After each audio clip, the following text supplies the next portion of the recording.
devotion being the sweetest way to live. She also talked about how nature doesn't reveal itself easily. What is nature? Does not reveal itself easily. It takes heartbreaking sadhana to realize the truth. So my question is devotion enough? Are you asking this question as a woman or as a banker? As a woman. If you're a woman, devotion is enough. If you're a banker, we need to do head-breaking, heart-breaking sadhana.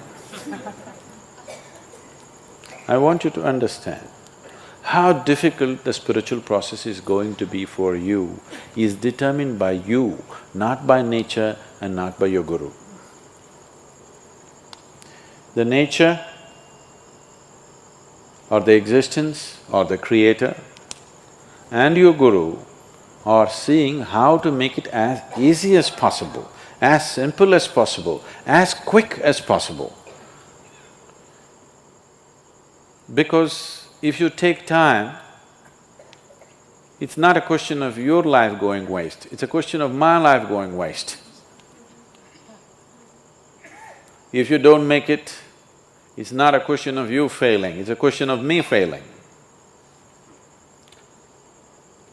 You see, I don't like to lose. You can see that. I don't like to be on the losing side, you can see that. You must see how I drive on the street, I don't like to be on the losing side. If you're here as a woman, it's very simple. But you're so many other things. Foreign banks are difficult to handle because there are hidden clauses. In every agreement we sign, there's a hidden clause, printed in microprint, that it takes a lifetime to read them. So most people sign them without reading them. So wipe out all the hidden clauses. Just be here as a woman, very simple.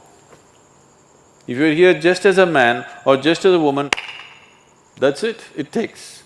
It doesn't take all this talking and nonsense and rubbish. If I just do this, you should just be there. So, devotion is another dimension of intelligence, which unfortunately today's world has lost out on. Now that little boy who's playing violin, he's just 16 years of age.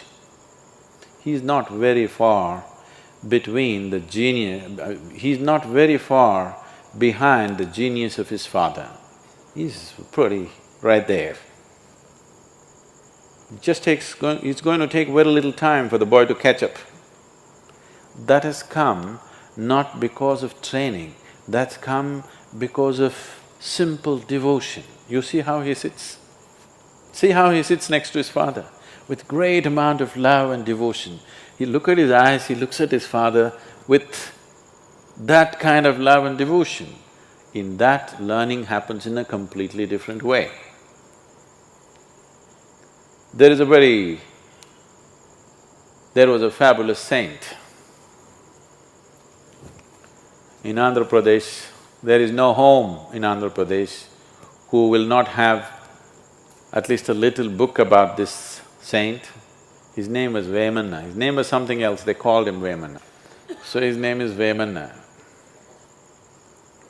So he was with his guru, and this boy is little dim, he's a dim companion. He's such a simpleton, can't get anything straight. I have a lot of them like that. And they're doing great. They can pull off anything. It is the intelligence one, it's people who think they are intellectually smart who are getting all tangled up in Isha. Simpletons are doing great. Somebody else may think he's nothing, but just see the result he's creating, it's fantastic. So, this is a simple time. Everybody, he's every butt of everybody's jokes.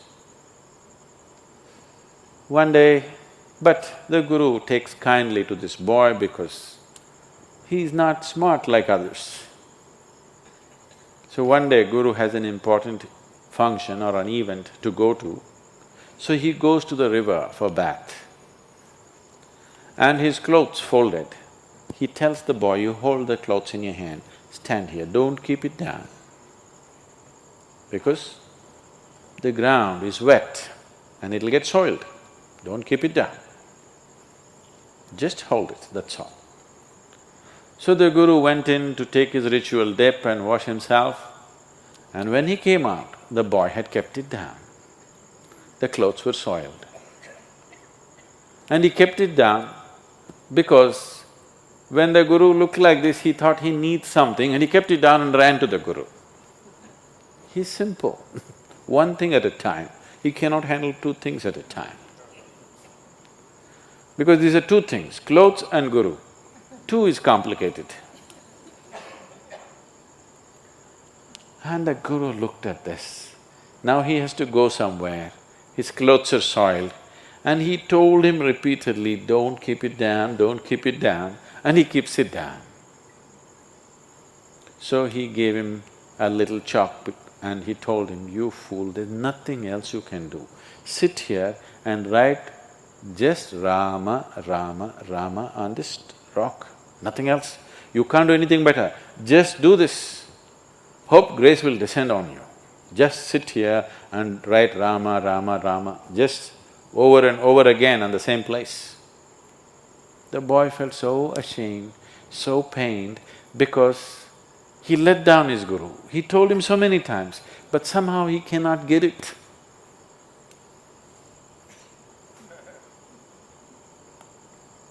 So he started writing. The guru left in a rush. After the whole day, some event, he came back in the evening and first thing is he asked for this boy, where is he? Because he was feeling bad for the harshness with which he spoke to him. He was nowhere to be seen. Oh, then I told him to write Rama and we need not give the next instruction, maybe he's still there. And he went. The boy was still writing Rama. The chalk had worn out long time ago. His forefinger and thumb had worn out right up till here, and he was still writing Rama, Rama, Rama, Rama. The guru just took him and embraced him. And this boy, I don't know how many, somebody who's knowledgeable about this should say, he wrote hundreds of fabulous poems, which is even today, after a few hundred years, even today there is no Telugu-speaking home where there will be no book on Vemana's poems. Almost every home will have it. Anybody who can read and write, in their home there will be, and just about everybody is conversant with these poems. Brilliant poetry, he just poured out of his devotion. So that's what devotion can do, because devotion is another dimension of intelligence. Devotion is the intelligence, you understand there's a bigger intelligence and you have learned to keep your little intellect aside. That is devotion. Devotion does not mean every day doing puja, doing this, doing that. Devotion simply means your involvement with life is so absolute that even you don't matter anymore. Your involvement with what you have taken up is so absolute that who you are does not matter, then you're a devotee. Devotion means you're devoid of yourself, that's devotion.